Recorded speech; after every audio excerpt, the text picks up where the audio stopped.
咱台湾政府的技术真正是有够牛，不过民进党的立委就讲啊，出口到美国乌蝶兰，因为附带栽培这个介质被验出有杂草。自9月份起，已经有16批，总共23个规避体温。美方嘛表示讲，如果出现这款代志呢，会暂停个别农场温室兰花进口。因为台湾每一年出口乌蝶兰的产值真大，农业局辅导业者加强自主管理，避免出口乌蝶兰有杂草。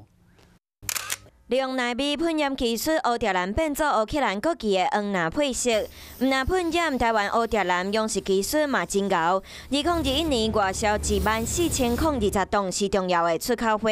不过立委提出警讯，我们的蝴蝶兰被退柜。那这是蝴蝶兰里面的介质有蕨类的这样的一个杂草。农委会主委陈吉中证实，9月初7接到美方通知，台湾部分业者出口的附带栽培介质乌蝶兰验出杂草，已经有16批，总共23规防体温。在台南都2间厂商拄到这个问题。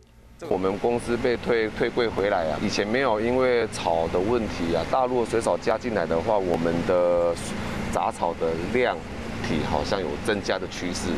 验出杂草，业者因为退货损失袂少，麻烦都会影响和美方讲好的附带栽培介质出口的条件。为了避免就是裸根的过程受伤，那也提高它的存活率。那这个在93年的时候获得美国的同意。不过，根据双方签的台湾苏美附带栽培介质实务工作计划，袂当验出任何杂草过滤，避免影响在地生态。美方嘛表示，若是搁验出来，会暂停个别农场温室出口乌蝶兰。被退的那几个货柜，业者有受到影响。